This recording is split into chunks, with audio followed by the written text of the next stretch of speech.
Hello दोस्तों, Rana classes में आपका स्वागत है। तो आज की लेटेस्ट कम्पिटिटिव एग्जाम और जॉब अपडेट बताऊंगा, तो इस वीडियो को शुरू से अंत तक देखना ना भूलें। तो जैसा कि आप जानते हैं कि कल है जो कि काउंटर एफिडेविट है जो कि सब लोगों ने देखा, उसमें बीएसएससी ने अपना पक्ष रखा। और सही बात है, कोई भी अपना अगर कोर्ट केस होगा तो अपना पक्ष में ये थोड़े कहेगा कि मैंने है जो कि ये किया, वो अपना पक्ष रखा। और कोई भी ये नहीं कहेगा कि गलती से रखा गया ये। तो उन्होंने है जो कि सही किया, अपना बीएसएससी ने जो है वो अपना काउंटर एफिडेविट जमा किया। अब जो है कोर्ट में निर्णय होगा कि दोनों पक्षों की सुनवाई के बाद क्या होगा, वो 11 तारीख के बाद पता। तो क्या मेरिट लिस्ट है जो कि बीएसएससी इंटर लेवल का, हाँ तो अभी है जो कि तैयार हो रही है। और जैसा कि खबरें आ रही थी कि एनसीएल न्यू एनसीएल को मान्य किया गया, मान्य है जो कि वो ठीक है लिया है, लेकिन अभी मेरिट लिस्ट है जो कि तैयार किया जा रहा है। और 20 से 25 जनवरी तक है जो कि आपके रिजल्ट है जो कि जारी होंगे, क्योंकि काफ़ी है जो कि इसमें समय लगेगा। हर पोस्ट को जो कि अलग अलग करना है, मेरिट वाइज बनाकर है जो कि। और आपकी जो रिजल्ट जो अब है वो मेरिट रिजल्ट ना जारी करके अब हो सकता है आपको सीधे पोस्ट अलॉटमेंट दिया जाए। तो क्या न्यू एनसीएल जिनके पास है तो उनको क्या वो इसलिए डरे हुए हैं कि मान लीजिए कि इस जो 100% जो सिक्योरिटी चाहते थे कि सब चीज़ सही है।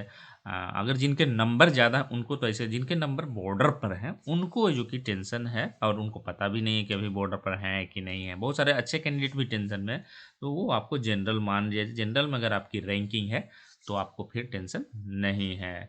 तो यहाँ पर आपको मैं दिखा रहा हूँ द्वितीय स्नातक स्तरीय संयुक्त प्रतियोगिता परीक्षा का। ये क्या है, गजट है था। जब भी कोई बहाली जब होती है, मतलब देख सकते हैं लेवल 7 का है जो कि वो गजट प्रकाशन होता है। और आप देख सकते हैं बिहार गजट में, तो ये द्वितीय स्नातक स्तरीय का है। ये आप देख सकते हैं, ये द्वितीय स्नातक स्तरीय का है। और बहुत सारे लोग जो 327 या 332 पद है, तो मैं दिखा देता हूँ कि ये पूरी सीट उस समय भी फुल नहीं हुई थी। फाइनली जो है वो आपको लास्ट में जो संख्या सिर्फ सचिवालय सहायक की है।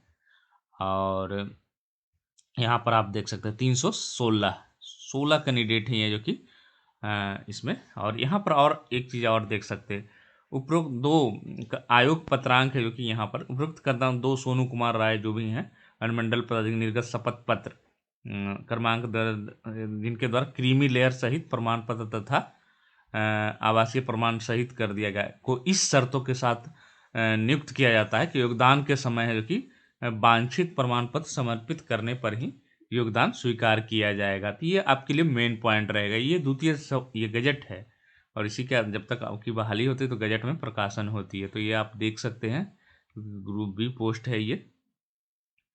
और यहाँ पर आप देख सकते हैं यह नियुक्ति अभ्यर्थियों को समर्पित डिस्चार्ज सही मानकर है जो कि। और पुलिस सत्यापन प्रतिवेदन अनुकूल प्राप्त होने की प्रत्याशा, मतलब पुलिस वेरिफिकेशन भी इनका भी नहीं हो रही है, और ये मानकर चला जा रहा है जिसे हम लोगों का पुलिस वेरिफिकेशन करा लिया गया था, लेकिन इनमें क्योंकि ज्वाइनिंग जल्द देना था तो सत्यापन के क्रम में प्रतिकूल प्रतिवेदन, जैसे कि आपको मैं बार बार बताता हूँ कि जब भी आप जो डॉक्यूमेंट लगाते हैं उसकी सारे डॉक्यूमेंट्स की जाँच होती है, और उसके बाद अगर बीच में पकड़ा जाता है तो कार्रवाई किया जाएगा।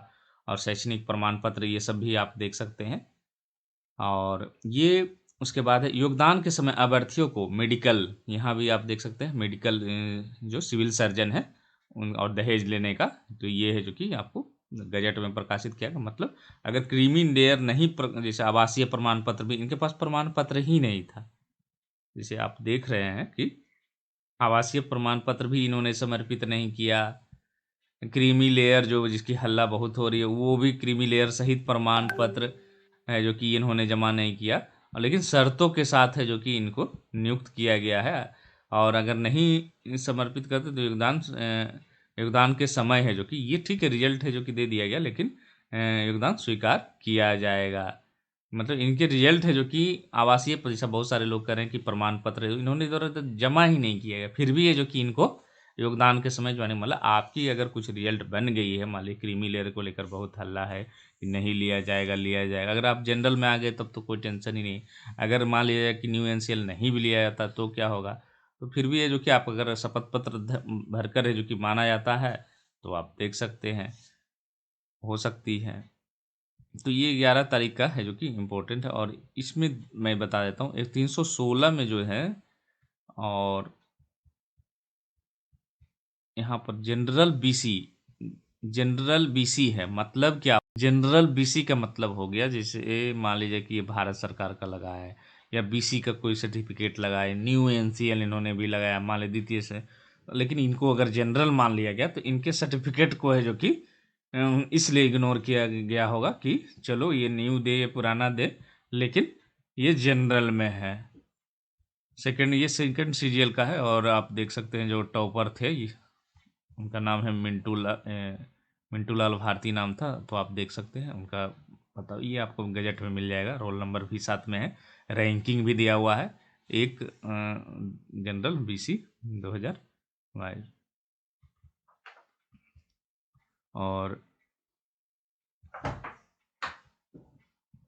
ये है, ये रैंकिंग इनकी 14 है, और पवन कुमार सुमन है ये।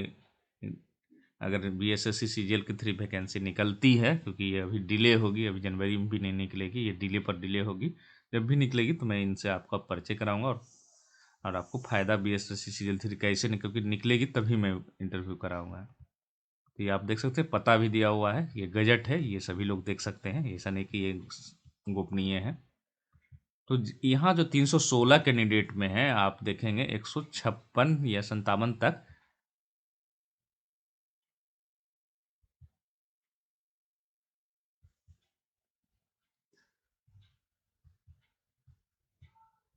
जनरल की है, जनरल की 158 तक है। उसके बाद क्या है, जनरल के बाद यूआर है, जनरल एमबीसी है। तो यहाँ पर है जो कि 158 सीट में क्या हुआ, अब आप इसमें बहुत सारे लोग हल्ला उड़ा रहे हैं कि बीसी एमबीसी भी घुसे हैं, तो किसको अगर नुकसान की बात करें तो किसको होगा? मान लीजिए 159 सीट सचिवालय सहायक की, 158 सीट यूआर की है, तो एमबीसी जो गए और बीसी गए या एससी एसटी गए, वो किन की सीट को नुकसान करेंगे? तो वो जनरल की सीटों का नुकसान करेंगे। तो इसी में बहुत सारे लोग कुछ से कुछ कह रहे हैं 1600 ही जनरल है, तो 158 में मान लीजिए कि 30 बीसी एमबीसी एससी एसटी गए, तो जनरल के कितने सिलेक्शन हुए? तो जनरल के हो गए आपको 128, मतलब उनको नुकसान हुआ है। और बीसी वाले को और कैटेगरी वालों को क्या फ़ायदा होता है कि वो अगर उनके नंबर कम है, ये तो मान लीजिए जो टॉपर में वो जनरल की सीट खा गए, लेकिन जो उनके कम है वो अपने आरक्षण की देख रहे होंगे, बीसी को सबसे ऊपर जो कटअप होता है वो बीसी का होता है, तो आप देखेंगे कि बीसी का ही रिजल्ट होगा। उसके बाद बीच बीच में जो रैंकिंग है एमबीसी का आया है, तो बीसी एमबीसी अभी तक है, जो कि कोई भी एससी एसटी अभी तक रैंकिंग में नहीं आ पाया है, और देखते हैं कब तक आता है। मतलब जनरल में यहाँ तो आ ही नहीं सकते हैं, बीसी एमबीसी का सीट नहीं लगे, लेकिन जनरल में रिजल्ट इनका नहीं था। अब जो है आप देख सकते हैं रैंकिंग जो शुरुआती है, मान कर चला जाए कि जो टॉपर रैंकिंग है वो एससी की 210 रैंक है, हो सकता है और भी पहले हो, नहीं 210 रैंक जो है वो ये यही है जो कि, और ये किस में लाए हैं एससी, ये अपने कैटेगरी में लाए, जनरल की सीट एससी और एसटी ने नहीं खाया है, एक भी सीट नहीं आया है। और आप देख रहे हैं बाकी सब जो नीचे रहेगी रैंकिंग, वो सिर्फ कैटेगरी की आप देख रहे हैं, एमबीसी बीसी डब्ल्यूबीसी, और ये सचिवालय सहायक की है। और ये सब लिस्ट जारी होगी आपके पते के साथ भी जारी, जब आपकी ज्वाइनिंग होगी इंटर लेवल में, तो आपको। और ये प्रक्रिया कब तक पूरी हो, क्योंकि जनवरी तक तो रिजल्ट ही निकलेगा, फिर अनुशंसा, तो आपके मार्च तक है जो कि हो सकती है, अगर हालात ठीक रहे, तो ऐसी नहीं है, क्योंकि विभाग है जो कि ये तय करेगा। तो यहाँ पर आप देख सकते हैं ये लिस्ट जो है आपके पते के साथ है जो कि रहेगी, और ये गजट में आप भी देख सकते हैं, बिहार गजट में ये प्रकाशित है। तो इसका बताने का मकसद यही था कि अगर आप को यहाँ पर तो आप देख रहे हैं क्रिमिनल नहीं भी जमा किया गया, फिर भी ये जो कि मौका दिया गया है। और ये सीजीएल 2 वाला मैटर तो ये तो आयोग ही और कोर्ट ही तय कर दिया गया या नहीं, ये तो आयोग का निर्णय है, और मैं उस पर कुछ बोल भी नहीं सकता हूँ।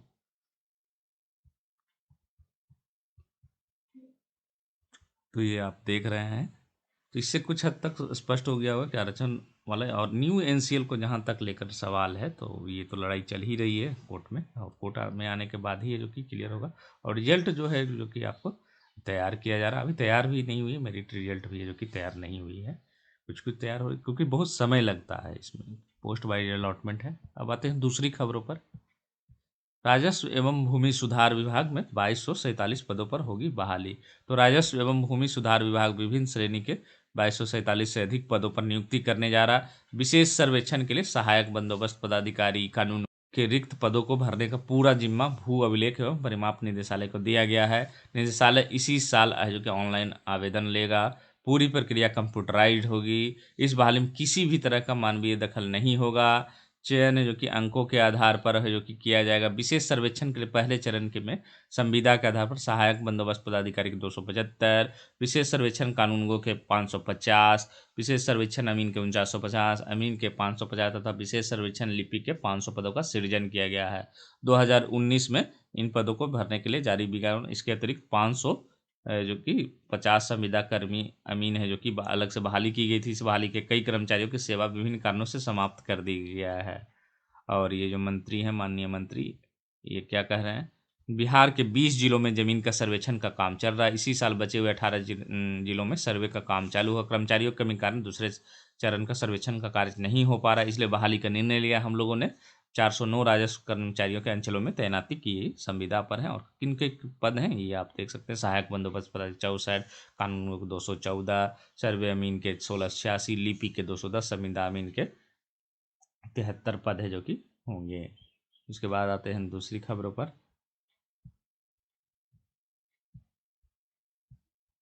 आरक्षण सीमा बढ़ाने पर जल्द बनेगी समिति। तो राज्य में आरक्षण का दायरा बढ़ाने के लिए राजनीतिक मुहिम तेज है। दूसरी ओर हेमंत सरकार राज्य में आरक्षण का दायरा बढ़ाने के लिए की गई समिति गठन की कवायद में जुट गई है। गठन के सहयोगी दल कांग्रेस के अलावा झारखंड मुक्ति मोर्चा में भी आरक्षण पर अपनी मंशा स्पष्ट कर चुके हैं। अनुसूचित जाति, अनुसूचित जनजाति और अन्य पिछड़ा वर्ग की आरक्षण सीमा बढ़ाने पर गठबंधन दल झारखंड मुक्ति मोर्चा, कांग्रेस, राजद सहमत हैं। जानकारी के मुताबिक इस पर अंतिम निर्णय पर पहुंचने से पहले सरकार समिति की सिफारिशों का आधार बनाकर आगे बढ़ेगी। सूत्रों के मुताबिक जल्द ही आरक्षण के लिए समिति बनेंगे। और पिछले दिनों जो कि विधानसभा के शीतकालीन सत्र में संसदीय कार्य मंत्री आलमगीर आलम आरक्षण बढ़ाने के लिए समिति बनाने की बात कह चुके हैं। और ये जो है ओबीसी को 27, अनुसूचित जनजाति को 28% और अनुसूचित जाति को 12% राजनीतिक प्रस्ताव है जो कि मुहर लगा है। और इसे जो कि 73% तक किए जाने की मांग है जो कि किया जा रहा है। एसटी को 32 है, एससी को 14 और पिछड़े वर्ग को 27 देने का प्रस्ताव कितना है तो ये है आपको।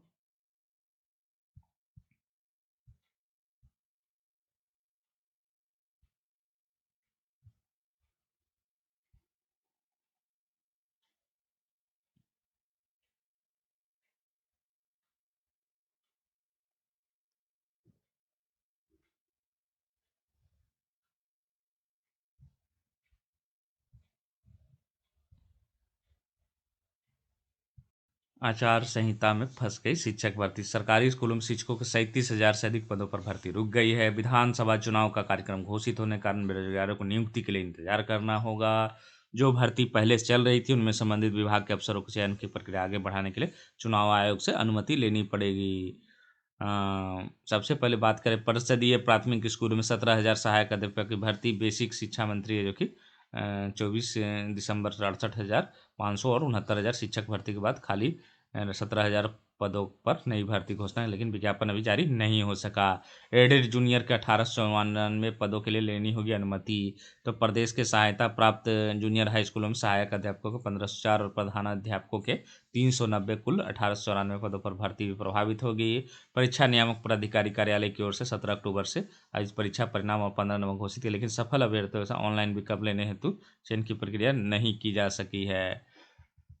आदर्श आचार संहिता लागू होने के बाद रुकी है प्रक्रिया। और प्राथमिक से लेकर माध्यमिक तक ये नियुक्ति का मामला 69,000 भर्ती की चौथी सूची के 6800 अभ्यर्थी भी अधर में फंस गए हैं। आयोग में राजकीय शिक्षकों के 7414 पदों पर भर्ती लंबित है।